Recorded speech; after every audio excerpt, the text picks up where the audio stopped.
Obviously, if you guys know, this episode is sponsored by BVibe, the best cold pressed juice company out there. If you guys have tried it, you know. I've tried it, guys. This is not like bullshit. I'm not just saying it because you're sponsoring, but I've actually put in an order like one or two times, and all the drinks I've got are really, really good.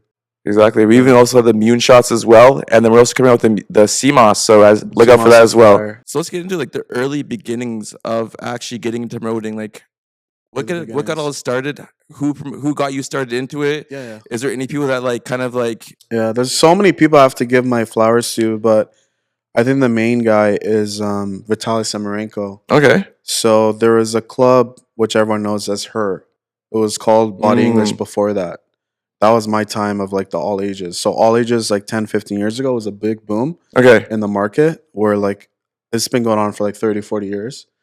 And I got in at the right time, like 2009, 2008. And I was like 14, 15, grade 9 student, Father Michael Gates. And I used to wait in these long lineups, literally. I used to wait. With 14 years old. I used to wait in these long lineups, like super long, like down the street, like hundreds of people. Like it took a while to get in, a couple hours.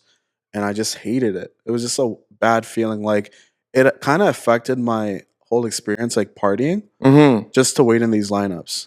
Yeah, it does. Like guesses and like knowing a promoter, knowing an owner is super important nowadays. Yeah. Because like if you're waiting in these lineups, like it's kind of like a buzzkill. Like you might not even want to wait that long if you're not really trying to get in. For sure. But like for me, I was a kid, like I was excited, like there's something new. So I used to wait in these long lineups with my friends, and then I just saw these people skip it. I'm like who the fuck are they? And I learned they're promoters. I didn't even know there was a thing. And I'm like, yo, I want to be a promoter just so I skip these lineups. I don't care about the money. All I cared about is skipping these lineups because I saw these guys skipping it.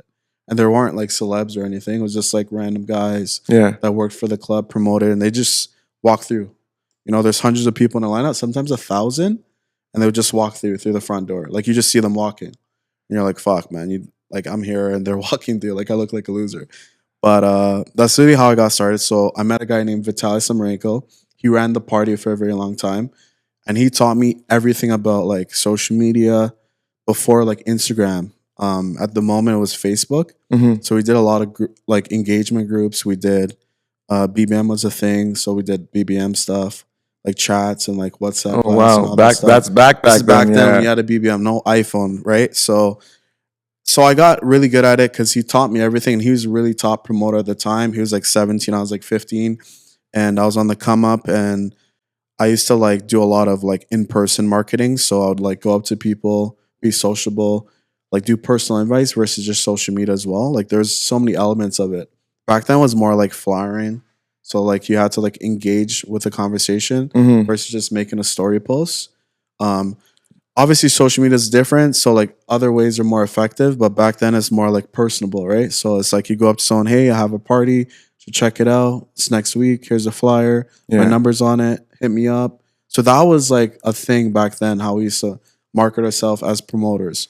Now everything is kind of like digested into like marketing online, like ads, email campaigns, WhatsApp blasts, Instagram posts, all that stuff. So that's kind of where it transitioned now.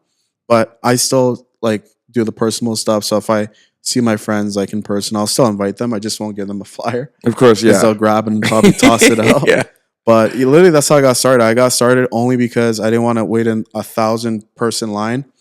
It would either be in the cold, in the rain, in the winter, in super hot weather, which was terrible. So anytime I waited in the line is the worst. So literally that's how I got started because I did not want to wait in these lines. And I became so good, I used to make good money doing it.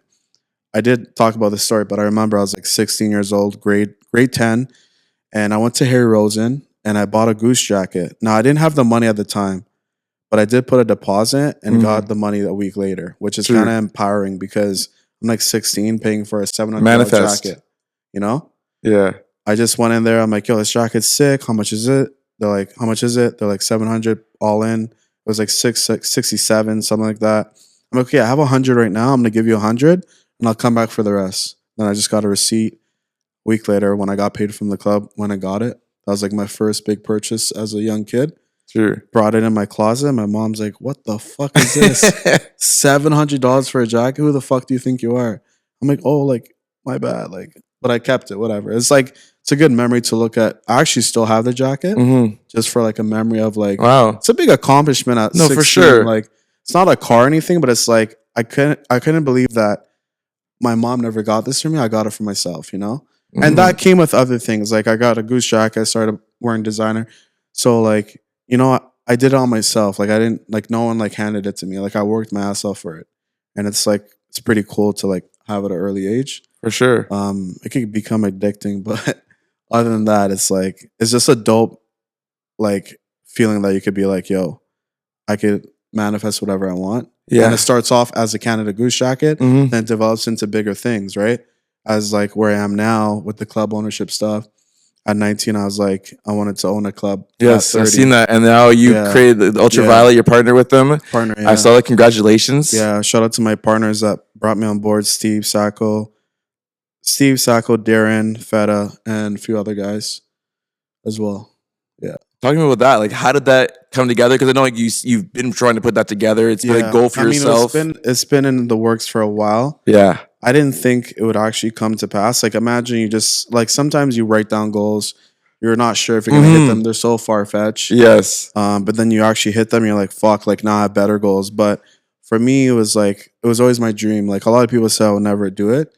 It's not one of those things where like I own it 100%, but it's a stepping stone to like where I want to get to that point where like I own it like majority and like because I feel like it can get to that stage, you know. Again, like you're still growing and you're still building yourself up. Again, like you created one goal for yourself and you achieved it, which is I know you have many other goals for yourself. Yeah. What other goals do you have for yourself? Right now, as getting into club ownership, I'm kind of like trying to learn that so that long term that's the play that I want to do. Where like I'm an operation guy where I own multiple venues, not only in Toronto, but outside of Toronto because like this is my life, right? I don't do anything else. Like I live and breathe this stuff. So for me, it's like the only thing I have. And because it's the only thing I have to like make a living from it and try to like do my best at what I do and really take it seriously. Because a lot of people might say like, how does this guy like make money from like partying? Like how is it even possible? But it is possible. And it depends how far you want to take it. But my goal ultimately is to I have a few companies. I have the ownership, which is one portion of it. And then I have Dynasty, which is 7-time award-winning company. Crazy. Congratulations on that. Thanks, bro. So 6 times at the Toronto Nightclub Awards, we've won an award, either Best Host, Best Promoter. Yes. And then this year we won Best Event Planner at Canada Choice Award. Wow. First promoter to win that. Then we have a luxury vodka because my portfolio was so good in that background. My partners presented me a vodka, Snow Allure, right? Yes. Should have brought it actually, but. So speaking of Snow Allure, how did that all come together? Because like it's just you're a promoter, you're out there. It would make the most sense to partner with an alcohol company. Yeah, because you sell it and make money. So right? So like I want to shout out Bash because I never got to shout him out, but he actually put me on Snow Allure. So he was promoting a club at Porthouse, right? He was just trying to sell the vodka because he's a partner as well. So he was just trying to sell the vodka there. He didn't really care about the money. He was just trying to get the vodka out there and have it in a venue, which was Porthouse at the time. He leveraged him bringing people and then them selling the vodka. But then when I got there, like I was making like an impact, like where like it sold out to the point where people couldn't get in. What happened was I used to have a deal at Ankle for a very long time, but the previous owners sold it to someone else, and they honestly, I'll just be real, they ran it to the ground. True. And I got out at the right time, and basically when I got out, I went to Porthouse, transitioned all the way over there, and as Bash saw what I was doing at Porthouse, he reached out to me and said, "Hey, if we give you some money, can you like sell this to your friends like at the club? So can you pump it out?" I'm like, "Okay, sure." So that was like my first stepping stone with Snow, like actually engaging with them. And all I did is just put them on the flyers, put the price cheaper than most bottles, and people ordered them. Yeah. It was selling pretty good. We were selling like a case a week. Wow. And then it grew. And then they're like, "Yo, we're on to something." And then he introduced me to like the main owners, which is Wes and Edwin. It's a family business operation, family owned by Chinese people. So they're from China. They have their backgrounds in pharmaceutical. So they own like a pharmaceutical company in China. And then they came to Toronto. They created Snow. And then here we are now. So they saw what I was doing with it and they saw the potential where it could get to. Okay. And then eventually they just offered me partnership. I acquired shares. And then as I was doing bigger things, I was adding snow with it. So I'd do billboards, I'd add snow, Smart. I'd have a placement on it. So like it's own branding at itself, right? Like we did like 3 or 4 billboards. The biggest one was Dundas Square. I've seen that one. That a was good. massive That was one, yeah. cool, bro. So we had like mine on there at the Yes. front, but on the side it was all snow. And they obviously helped like Very good marketing scheme. yeah, they also helped like fund some of it too. So Mhm. shout out to them. And then like with my big Netflix bookings, they always put like Yes. like they always add to the cause, you know, they helped me out with that. You know, I did Francesca, they helped me. It started off like 2023 with Francesca, and then obviously you saw Yeah. all of those bookings after. So speaking of that, like you went on a Netflix tour across Canada. Yeah. That's crazy. Like the Yeah. fact that you even able to deal with these artists, not even these artists, these people that have been on Yeah. all these like actual shows and Yeah, stuff yeah. like that. How'd they like come apart? Like how did you even get connected with these people? So it's pretty crazy how I just love watching the show Too Hot to Handle. It's my favorite show on Netflix. Fair enough. I was such a Netflix like fanatic, you know? Yes. I used to like just watch this every day because it was COVID. Mhm. I had nothing better to do. Like you couldn't even leave your house. So everyone was just on Netflix or like Prime or whatever. Yes. Mostly people were on Netflix because you just subscribe. It was the easiest And one. you could just send it to people like, yo, use my account. It's like everyone was just using Back each other. then you could, Yeah. yes. Now they change it. Like makes sense. It's but- so hard now. So I used to watch Too Hot to Handle. I loved it. I was like, fuck, this is a sick show. It reminds me of like clubbing. Like it's like being in COVID, but you're like in just like a villa. Yes. And like it gave me the clubbing vibe, like that atmosphere. Like, but then had a twist to it where like if you did certain stuff, you get in trouble and might get kicked off the show. Mm-hmm. So Francesca, like I loved her character on the show. She was like a little bit of a villain where she would like break rules, do stuff, and like it got like a huge impact because she was like one of the biggest on the show, if not the biggest. And she went on another show called Perfect Match, and I caught her at the right time because she went on another big show which just launched the first season. Okay. So she's always been on the first season, which is very important because the first season usually gets the most views. Yes. So you're the most famous, It's a like out start. of all the Mhm. people. So I mean, I booked the most famous one, and I just thought she was a great character on the show. I liked who she was, and I reached out to her, and I got in contact with her manager, and we went back and forth. Obviously, locked in the deal, and I think it's kind of fascinating that I don't go through a bookie or an agent. I go directly Okay. and negotiate and handle all the legality and the wire transfers and all the payment processing and the contract work. Like I do it all on my own. Eventually I'm gonna get to a point where like I'm gonna have an assistant that hands that with me. But I'm just so like I like doing things myself. Yeah. But I like to delegate as well. So I reached out to the manager and then we locked in a deal and then everything was just set in stone. And that was the first big booking, probably the biggest till this day. And then it just was a ripple effect after that. When you start emailing, DMing, or messaging people and you say, hey, I worked with Francesca Farrago on your show, they're like, okay. They start taking you more serious, right? So, I mean, I've never had anyone say no. Mm-hmm. Everyone I reached out to, they You got always Louis respond. Russell as well, Louis Russell right? was a big one With too. a Happy Dad sponsorship. Yeah, What was that all about? That was pretty cool. We did Louis Russell at Ultraviolet. We Yes. planned that in 2 days. Shout out to Sacco for helping me with that one. And it was sold out in 2 days. It was like the most girls I've Wow. ever seen at Ultraviolet just because of this Louis Russell. But I mean, it shows like he's the guy, you know? Mm-hmm. They call him the menace. So he really is the menace. We did Ultraviolet for 2 days. Then we did Hamilton, which did phenomenal numbers as well. We planned that in 3 days. Then we did the tour Thursday, Oshawa, Friday, Hamilton, Saturday, St. Catharines in Thorold, Okay. and then Sunday at Future, Mhm. which was pretty dope. All events were really good. And would I do it again? Definitely, because it came with a lot of, I mean, it's super risky because it's a big investment, but like the amount of people you impact Oh from my it is, God, it's is pretty crazy. big, yeah. Yeah. I think I got like 1,000 followers. One of my Really? mentors, I went to his office in Woodbridge, Nick Regina, and one of his interns that was in the office, student like in high school, he's like, bro, I know who you are. You're Deshae. I'm like, oh, no way. And I've never met this kid in my life. He's from like high school. He's like, yo, everyone in my school and like other schools know that you brought Louis Russell to Toronto and did a tour with him. I'm like, Mhm. how the hell do you know this? Like, we don't even follow each other. He's like, I know everyone's talking about you. But that's just like one small part of like people talking about what happened with that whole like impact. And then we had Happy Dad on it, which was pretty cool. We did like a huge giveaway with like a lot of merch, a lot of Wow. drinks and stuff. And it just made it better because that crowd both meshed with Louis Russell because, you know, it's a lot of girls. And then the guys came because Happy Dad. And it was just one big effect, which is pretty cool. Yeah. They've been able to create this amazing brand dynasty. Yeah. But also, you've been partnered with Ace One Spirits. Yeah. Creating like a hospitality. What is that all about? So it's a merger of two groups under one roof.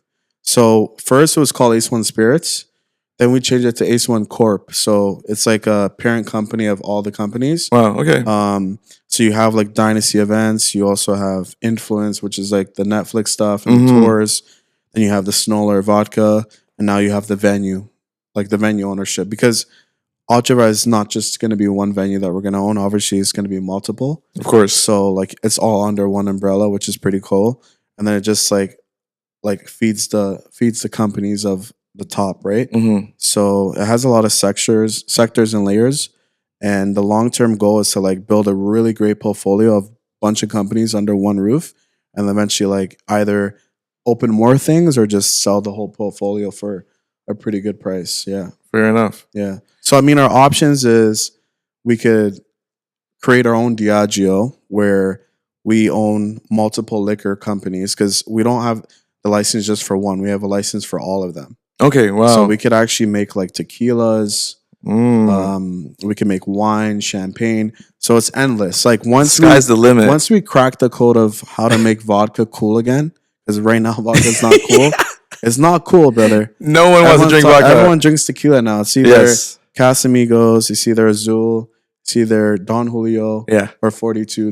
That's it, right? Like no one's really drinking Ciroc, Grey Goose, Belvedere. But if we could create this influence where like we're bringing all these big celebs, you know, putting the vodka in their hands, taking pictures, doing videos, people live, then they're direct while watching them drink it, pouring it out for people. Because I do all this stuff. Yes. You know, so like when I do these tours and these events, I bring these celebrities and I give them the bottle. I'm like, pour it to like all these girls, give them shots, give them drinks. And you're doing this, just creating like a ripple effect where like people see that celeb holding that bottle. They might not know what it is. And then you get the content to they see it though. You know? So it's like, it's kind of what P. Diddy did for Ciroc, even though no one likes this guy.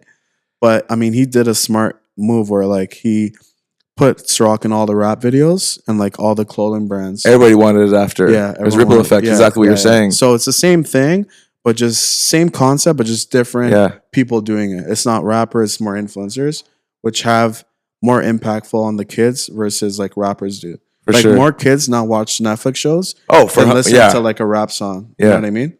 And that's like the new like wave of like celebrity. I feel like in the next 5-10 years, it's gonna come from influencers like social media. Yeah. Like they're becoming more impactful than like some rapper, you know? Yeah. You know what I mean? Like it's a different effect. No, for sure. Yeah. So like obviously dealing with all these brands, building yourself up, what do you require for a brand to work with you? Yeah. Which one in particular do you think? Brand, like so basically anybody that's trying to work with you next and moving on forward and stuff like that. What is something that you look for when you're looking for to build with brands, and like what is there certain staple things that they have that you need to work with? What I've learned in business is who you associate with is very important. Okay. So you got to associate with the best of the best. Otherwise, they're going to associate with that person, whether it's good or bad. So if you associate with something like Happy Dad, that's like valued at 250 million.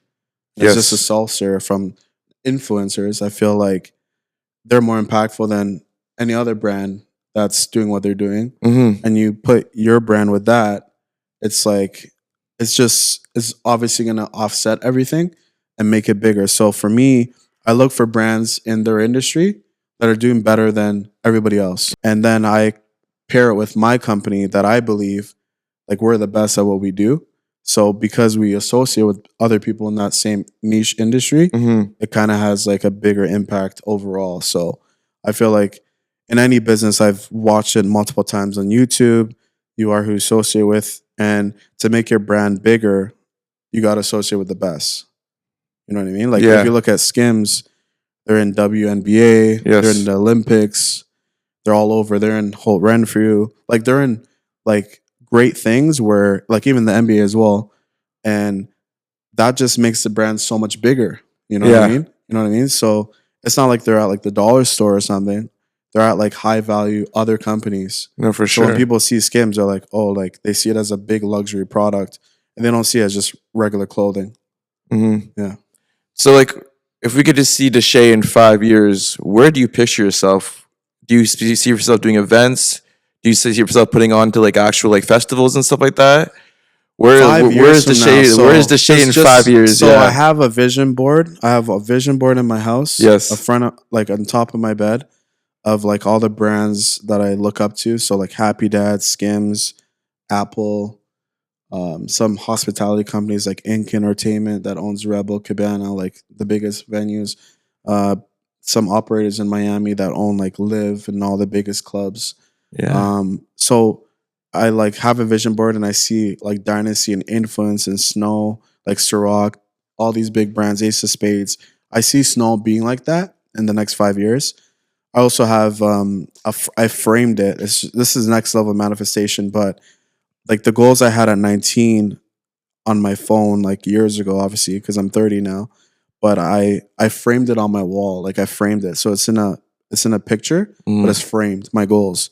Obviously, I tweaked it, made it better, made it more like bigger than what I ever imagined. Because I feel like it's good to dream like a kid, and like that's the best mindset. And then just work at it, right? Yeah. It might not even seem like realistic because everyone I look up to, they did the same thing. Like they never thought it was possible in the moment, but they're like, "Yo, I'm gonna dream about it anyways. Like I'm gonna believe it. I'm gonna feel it. I'm gonna visualize it. I'm gonna look at it." So for me, I have this frame. Crazy goals, like next level goals. Like I want to sell my company for like 500 M's. I want to become the first Black billionaire. Like I don't know, it's crazy. Like it's crazy shit. Like I want to be like the richest African American in Canada. Like shit like that. Like big goals. Own like crazy mansions. Like have the most craziest whips. Because like the thing is, it's not even about the materialistic stuff. It's about the person you become to achieve it. Yes. So I feel like that's super important. But in the next 5 years, like some of my goals is like sell a company for like 500 mil. Yeah. Create like $1 billion company. Become the richest African American in Canada. Like retire my family. Like I just want to change the family tree where like if I pass away tomorrow, it keeps going on forever. It keeps going on forever. Yeah. And like the thing is, my family will remember me because I was that impactful. Like my whole family tree. Like, you know, like Steve Jobs. You created basically like an ecosystem within your family that they can live on, do whatever they want. Like, and chase after their goals and dreams. Residual, like when you die, you're getting paid. Like Michael Jackson money, you know, like where like your family, like, and it's not even like cockiness or anything because I'm not even there yet. But it's like, imagine if I ever do. And you got to have that mindset, like that law of attraction, manifestation, spirituality, because you never know how far you could take it, you know? So I understand you understand the manifestation, like the mindset that comes with it. What keeps you focused and like how do you stay strong? Because obviously it's not always green on the other side. You know what I mean? When you're starting these businesses off, when you first started. So like how did you get through like the hard times and what keeps Deshae's mindset going and keep pushing him that like we just don't give up and we keep going forward? I think the fear of losing it. I think I fear of losing it. Like I built it up what it is now. I'm in fear mode of like losing it because what I've learned is what you think about and what you fear about comes to life. Yes. So I switch it up. Like I fear like losing it, so I work harder to keep it. And then another thing is like I want to get to where I want to get to. So like what I have now, I'm fear of losing it. So like the business I built, the brand I built, the reputation, the connections, the network, the ventures. Like if I lose that, what would I have, right? So working hard to maintain it and then working also harder to do bigger and better things, that's like keeping me going and keeping me like on my toes because like anyone could come up and take it from you. Yes. And they want to. That's the reality of it. It's a struggle to keep to be that one guy, be that one person. So, you know, people, it's not even like, it's just a competition thing where like people are not out there to like kill you and like take it from you, but like if they had the opportunity, they would. So that's why you always got to be on your toes and like super locked in at what your goals are. Because Yeah. if you're not, like I said, like Drake says it the most, like they want to take food off his family's plates, you know? So that's why he's always like innovating and like working super hard because he knows it's not all buddy buddy. It's actually a war. Like people just like, it's not even like people want to see you lose, but they want to win. So they might have to do things to win against you. So it's like a chess in a way. Fair so enough. you got to like know like 7 moves ahead of you. Like I do a lot of book reading. I watch a lot of podcasts. I watch some of your stuff. Your stuff is I appreciate it. inspiring Thank too. you. I The appreciate it. stuff you say on Instagram, like Yeah. I look at that, I like it, I comment. Thank Because you. it's like real stuff. Like you could relate to it. Mm-hmm. So obviously it makes the most sense. Like what you're saying. It's not bullshit. No. It's like real life experience, you know? And people that are working towards a goal can relate to it versus like hating on it. You know what I mean? Yeah. You know what I'm saying? So Speaking of innovation, how do you keep going and like basically stay innovative that you're still staying on top of it? Because again, you're saying it's like it's a war. Like you have to stay on top. How do you stay on top? What is the mindset you put on to make sure that you stay on top and create that innovation that you're doing cool and different things because you're doing Netflix stuff like that? yeah. I don't feel like much No- people have no done the one's like- Netflix no, again. not So at like, what else do you think you have to keep doing to for stay me, on top? like I like doing things that's never been done before. Mm-hmm. I want to be known as the first one, but the right one also. Because like you could be the first one and someone could copy it and do it better. Yes. But like I've studied the greats so much that I know how sharp I could be at this. And I've watched so many billionaire videos. Like Steve Jobs has like this innovation video. I think it's the most famous marketing video of our time, where like he talks about the relaunch of Apple when he got fired and came back and turned it around. Because when he left Apple, it was going in the wrong direction. Then he turned it around, came up with a cool marketing campaign. Yes. So like we're doing this right now, like with the whole Ace One Corp, like changing things around, like coming with cool concepts. We use Neighborhood Creative for our marketing. They do a great job. And I feel like for me, I've studied this billionaire who actually invested in Facebook, became a billionaire because he invested with Mark Zuckerberg. Crazy. He said in the interview, he said, Mark Zuckerberg got offered 250 mil from PayPal to be bought out at Facebook at their early stages. And Mark Zuckerberg said, I could take this 250 mil and become rich, or I could not take the money and work at something I enjoy. Because if I take the money, I might start another Facebook. And what's the point doing that if I already like the Facebook that I have? Ooh. So he kept Facebook, and look at Facebook now. Right. There's nothing like it. Yes. It's the biggest giant ever. And then that billionaire also said, you have to be the first one to do something and do it right, because there's no one else in this planet that's going to create another Facebook and make billions and billions of dollars. Like Facebook is huge. It has the biggest market caps in the world in terms of like ownership of how much like money they make, right? And that idea can't come again. So it's called the 0 to 1 rule, where you have to be the first of your kind in that industry. So for me, Canada, liquor is really hard to make money because LCBO monopolizes everything. Like LCBO takes the biggest cut and then gives you the crumbs, right? Wow. We have to be the first innovators as a company to really break out of that. Yeah. And like dominate, because right now the only people dominating is outside of Canada in our own actual facility. So when you go to LCBO right now, you might not see the USA brands, but before they dominated everything. But now there's no USA, but you still have European. You still have Mexico. It's very true. You don't see Canadian brands really doing much, right? So if we're the ones to really like change the narrative, like right now, the goal is just who spends the most money gets the most return. But we can't compete like that. We're smaller than these billion-dollar companies. But if we change the concept of, okay, you don't have to spend money to make money. Yeah. You could do other cool things. Like you could create another guy like Deshae in your organization where he goes and goes out and does more than what a money can actually do for you. So for example, for me, I put it in the hands of celebrities. I put it in venues. I sponsor stuff. Like you can really put it in the places it needs to be because of the places they didn't that you're have at. to spend millions on that. Yes. It was actually free.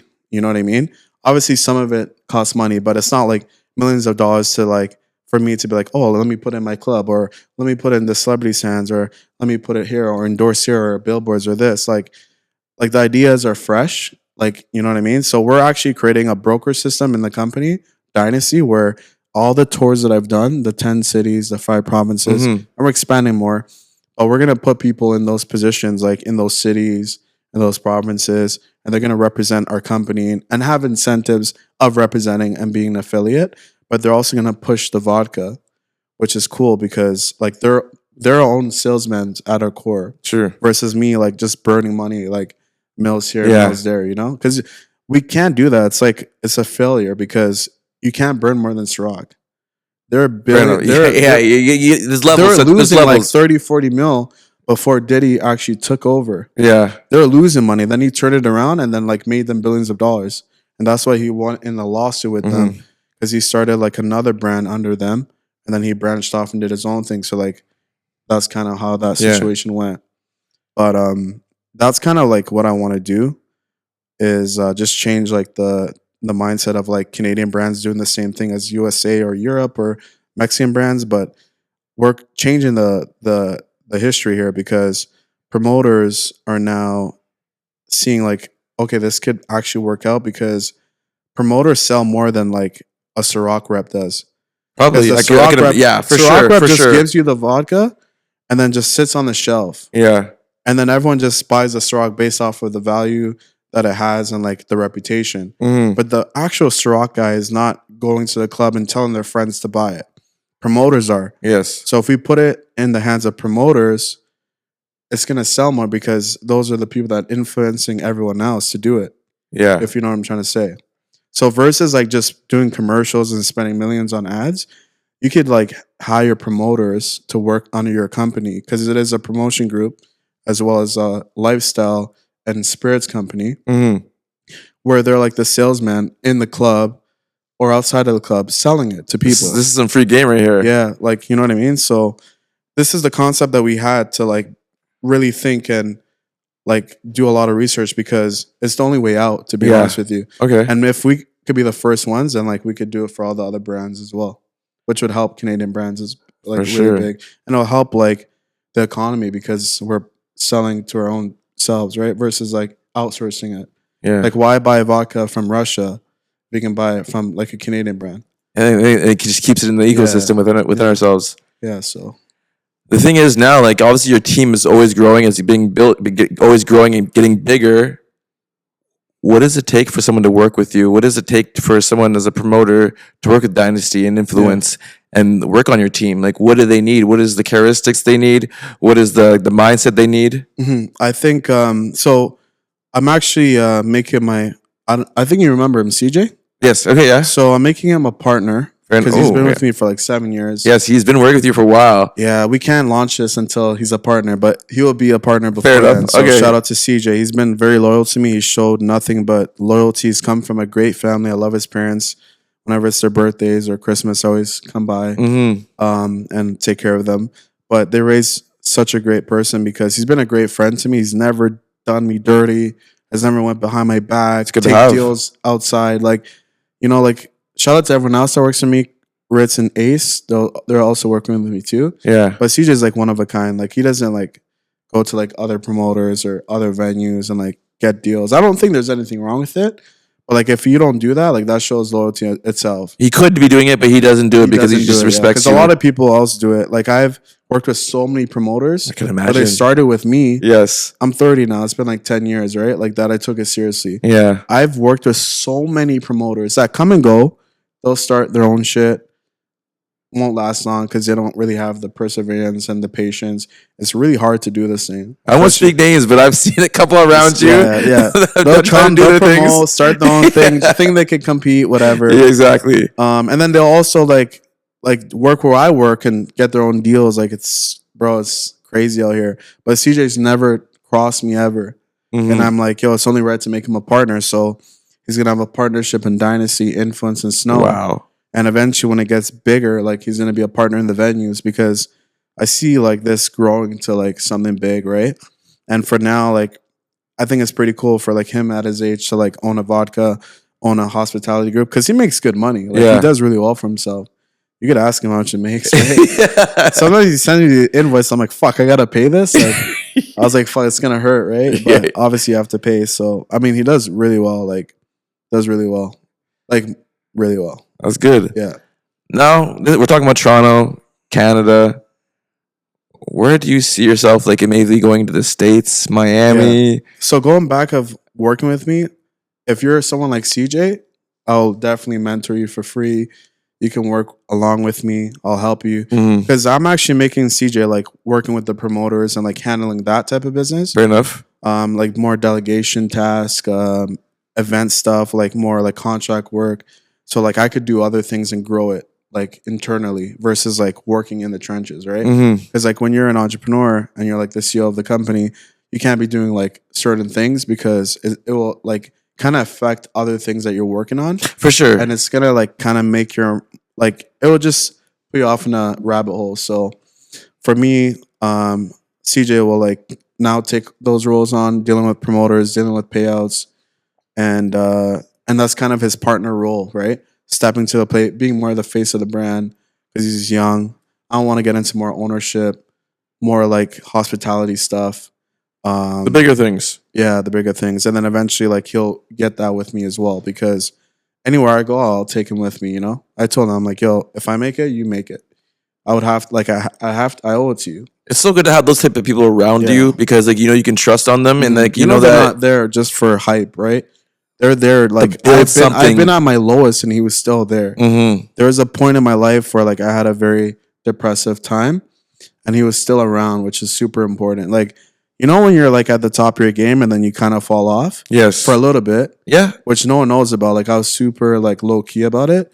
And he was still around. Like, he was checking up on me because, like, my mental health wasn't great. That's good. And he was, like, being a great friend to me. So that goes a long way, man. Because, like, you know, some people would just be like, yo, fuck this. Like, I'm going to do my own thing. Or, like, you know what I mean? Like, people are not really there. And it's important to have friends like that because it's not just business. It's not just money. It's not just transactions. It's actually, like, people getting to, like, be your real friend. But I feel like, if anything, like, what I've seen from you on Instagram, it's like there would be no reason to leave you because of what you've done. Yeah. Like the fashion, all the different things that you're a part of. Like, you really seem like a very successful person and stuff like that. Like, talk to me more about the fashion because I know you like your fashion. I know you like your Louis Vuitton. So shout out to Dust of Gods. They're a big brand. They make all my stuff. They have a boutique shop in Toronto. A lot of big celebrities wear, like, Neymar is probably the biggest one that wears it. He wears it everywhere he goes. Okay. He gets a lot of custom pieces. The owner is dope. He's a great designer. He actually builds like he does construction. So he, like, does the whole architecture stuff. Wow. So like so sculptures and stuff. He builds clubs, restaurants, bars, houses, villas. Like, he does it all. Dust of Gods is a side hustle for him. But he does really good stuff. Like, it's stuff you don't see. It's kind of why I wear it because it's, like, so, like, people are like, where the fuck do you get this from? You know? Like, it's dope. Like, it's very flashy. And it's different. Like, and it's not like that. It's not your everyday thing. You know? So I feel like, and you could rock it with, like, different fits. So I kind of like doing that. Back to where I'm going to take influence. Right now, we've expanded all over Canada. So Toronto, Montreal, Calgary, Winnipeg, Thorold, Hamilton, London, Waterloo, Burlington, Mississauga. So 10 cities. Very diverse. Yeah, 5 provinces. We're working on a Vancouver deal right now. Wow. At Gallery, which is one of the best clubs in Vancouver. They had some dope people there, like 50 Cent, Sexy Red, Travis Scott, Central C. They had some big names there. For for Vancouver, that's impressive. And then in terms of the tour stuff, I definitely want to get into the States. Miami's obviously there, of course. And then we have New York and LA. And then from there, I'd probably take things to Europe and see how it goes. My partner's Chinese. He told me I should do a tour in China with an influencer. He said that'd be pretty cool. Pretty crazy too. But that'll be, like, so later on. Yeah. Like, I want to do the States and then levels, Europe. right? Yeah. Step by step, right? Yeah. So that's kind of like the plans right now. I know you have the brand influence, but play on words. Who influences you, and, like, who? Because you say you watch a lot of YouTube videos, podcasts, and stuff like that. Who keeps you going and, like, actually, like, creates your mindset and, like, allows you to become the tunnel vision that you become? For sure. I think I love studying entrepreneurs. Okay. It's just fascinating that an idea can be manifested Mm-hmm. and you could do so well with it. Like imagine you work your whole life for that one dream that you have, Right? and you don't like deter off. Like if you ever watch Pursuit of Happiness, Yes. like he worked his ass off. Obviously, there's obstacles around the way, but that's so much more fulfilling when you make it versus just settling. Mm-hmm. And I'm not saying like a job is settling because there's great jobs out there. And I had a job before where I started, I was a dishwasher and then I worked my way up. Wow. I've never like thought that's bad. Like I thought it makes you know about hard work. It makes you appreciate life more. And it shows you like dedication is what you need to make it, right? Yeah. It's like when I was dishwashing for the owner at a restaurant in Mississauga Road, it was a really nice restaurant. And like I loved like his business model because he had a great clientele, right? And like just being in that facility taught me so much, right? Mhm. And if I wasn't there, I don't even know where I'd be now because I'd probably like doing something else because like I still had the passion there. You know what I mean? Like being a dishwasher, it was more like fulfilling for me because I'd pick his brain, ask him questions, and like he would give me a lot of like mentorship of just like that type of business of like being hospital at all times, taking care of people, showing them a good time, Mhm. and it comes back to my roots also because my great grandparents were like great at like hosting and like having like dinners The and gatherings and yeah, stuff like like that. they're like kings of that, you know, Fair enough. kings and queens of that, and that transferred to what I do. Like I just took it to a bigger scale outside of the house and more into the nightlife stuff. But in terms of videos, I watch like a lot of like startups, a lot of CEO tech. I love that companies. stuff too, to be honest Yeah, with you. it kind of like it's kind of what I only watch, to be honest. Like I watch it for hours every day because I like to like study like what other people are doing, and obviously people that are way more advanced than I am. No, for You know, sure. like people that started like Facebook, people that started Apple. Like I What- watch stuff what like it that. took- Amazon. All that kind of You know, amazing they all things. started somewhere like that. Amazon picture of like Jeff Bezos. in the garage, right? Crazy, man. Yeah. And look at him now. Holy fuck. Oh my god. All he was selling books. Like that's what I'm saying. Like Dana White said it. Like they bought UFC for like $5 million and he flipped it for a couple bill. Like that's unheard of. It's Like, amazing. Like how do you even do that? Yeah. You know what I mean? Like that's so impressive. That's actually so impressive when Yeah. you think about it. You bought a company for $5 million and you sold it for over $1 billion. Like that's like I don't even know how much like how many percentage that's like No, that's- 100,000%. That's Like, insane. Yeah. Yeah. But that's what I'm saying. He said it too. He's like, bro, Mm. you gotta lock in. You gotta believe in yourself. You gotta be an animal. Like you can't take no for an answer. No, for sure. You gotta keep going. You know, like for me, it's like I won't get to a point where I'm like I made it. Like I don't think I'm nowhere where I need to be. There's so many people that are so much bigger Yeah. than me. Where like I want to be. I don't even know if I'll get there, but I'll get at least somewhere there. Okay. And that'll make me good. You know, like the Charles Caboth, he just sold his hotel to Marriott, the Bisha. He owns like all the most restaurants in Toronto, owns the biggest nightclub in Canada, biggest patio in Canada. Mhm. You know, like imagine being on that level. Right? And he's so much older than me. Like he has like 40 years. But like I study him and I'm like, this guy is so impressive. And he comes from like humble beginnings. He was from Lebanon, moved to Toronto. And there's so many stories like that. A lot of operators in Yes. Toronto that come from humble beginnings, started somewhere and then worked their way up. Like everyone I've talked to that own clubs, like all the big operators out there, even my partners, they come from humble beginnings. Like they were once promoters, developed into hospitality guys. Now they own like great restaurants, great nightclubs. And it's like it's very inspiring, you know, Yeah. like to see that. Because if they do it, anyone else can do it. What was that? What You is just got to put in the work and have the mindset and have the right people around you. That's what I learned about all of this.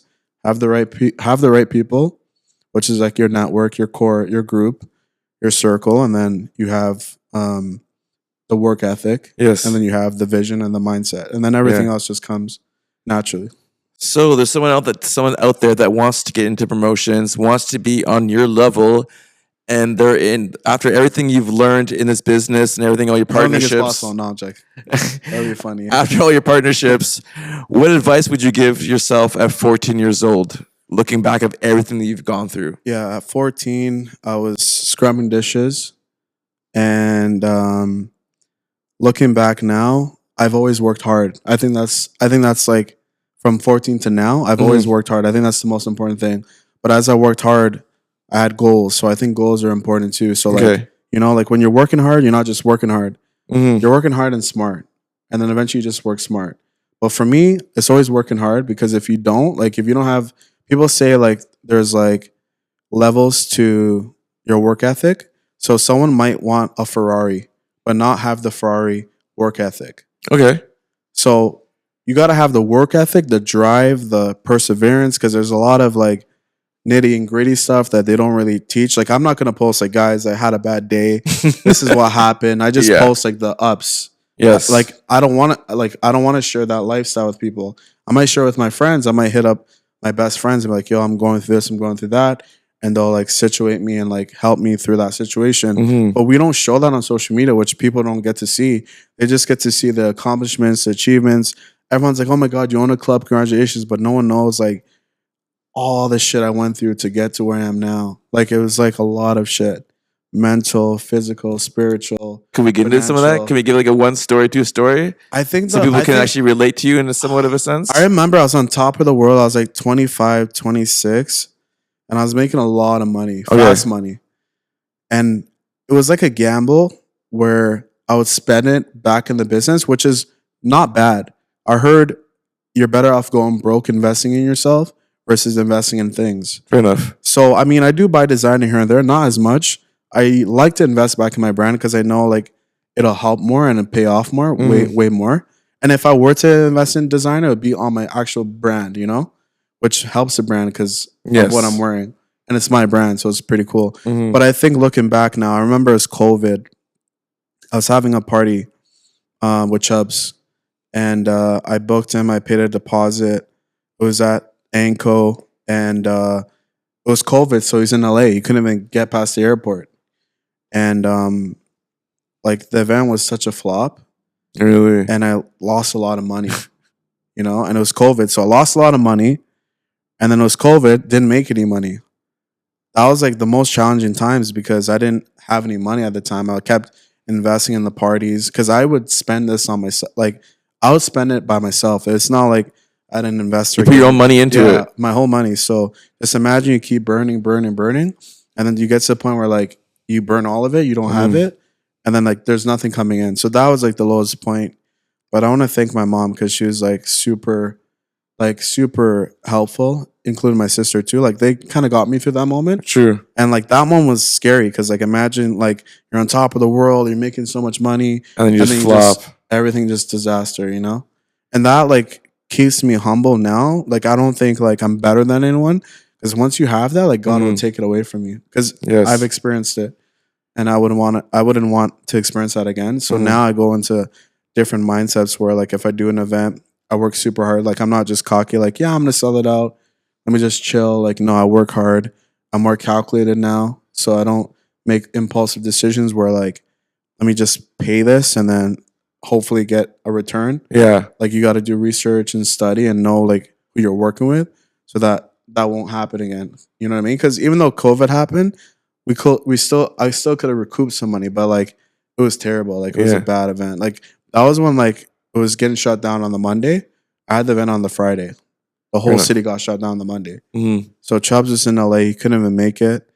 And I'm sure I was not the only one. I heard a lot of stories where like a lot of club owners like paid deposits for like DJs, artists, and then COVID happened. They lost everything. Yeah. Tried to reschedule all this stuff. And it was like a horror story. And then they had like leases. I had bills and I had no income. So it was really difficult at that time.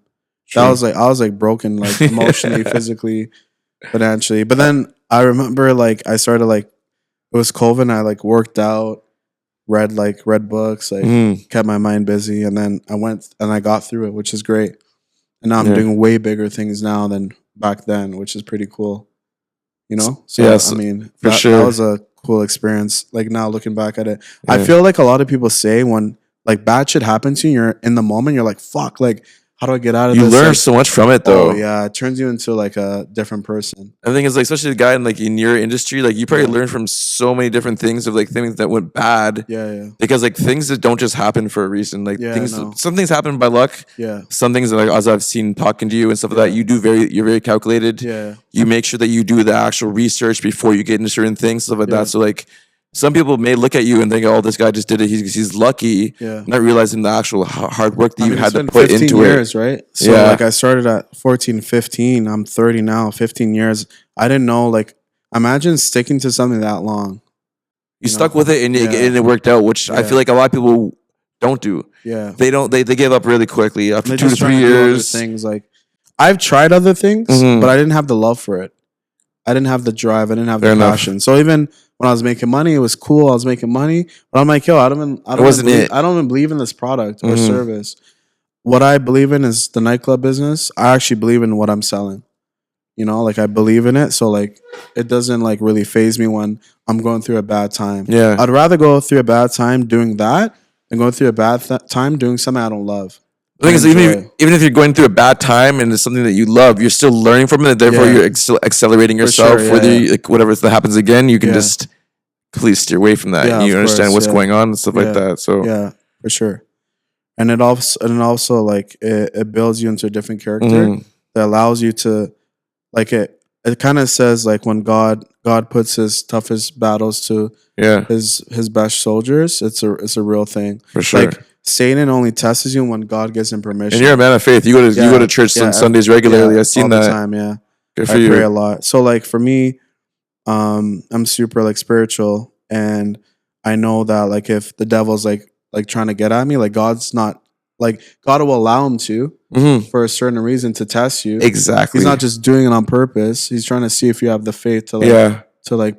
to hold off. So when I like go through these bad times, I'm like I feel like shit, but I'm like, yo, I know God's testing me. You're like, let's go, let's get go, it. yeah, I get yeah, excited for yeah. sometimes those moments. I go with like my army, you know? And I go Yeah. to war, man. It's crazy. Like what So is that helps a lot. what is like the actual like money that comes in between, like, because obviously clubs some closes at 2, some close at 3, between the 3 and the Obviously, 4 like, a.m. yeah, because the obviously 3 to- that's a yeah. whole whole different crowd. Yeah, that's where the money comes. So basically, I've kind of I don't want to give the No, ingredients. don't exactly. Don't But go what fully I've into learned it. and studied is like when a club like UV's busy early, you know it's going to be a crazy night. Mhm. Even if it's slow early, it's still be a crazy night. But if it's busy early, like bro, we're doing record numbers Yeah, because the people know it's busy, so they're coming for sure. Even if they don't know, they're still coming. it's just a vibe, the environment, Yeah, everything, yeah. and the music. And like the owners told me, they're like, "Yo, this room can make a lot of money. We experienced it, and we've like cultivated it in that environment for Yeah. people to pop off." Like last night, like it was insane. Like 10, 15 Azules went out. It was nuts. In a small venue like that, It's holds crazy. like 300 people, and I'm happy I've made the move. Like leaving another club to go there because my brand obviously took off bigger, and then I Yeah. also got that partnership, which was super important for me. So I think everything happens for a reason. Like I left Port House at the right time, got into UV, less than 2 years. I'm a partner now. Yeah, That's unheard of, you know? you're amazing. Yeah. So to end this off, is there anything that you want to like, any advice, any words of wisdom that you want to give anybody that's I think following your journey, following who you are? Yeah, of course. I think the most important thing in anything in life is having a mentor. Mentor. Okay. Someone you could look up to, someone you could aspire to be, someone you could talk to about advice. Mm-hmm. The thing about me, I don't just have one. I have a lot. Fair enough. You know, I have a lot of them. Different walks of life and Different stuff like walks that. of life. Yeah, I have like someone on like Christianity. I have someone on the club business. I have someone on the vodka business.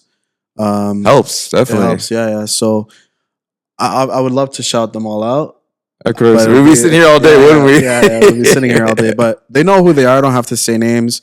I think one in particular I have to shout out is obviously Feta Fair enough. because he's my partner with UV, and that deal wouldn't have went through if me and him weren't together because I wouldn't want to partner with anyone else.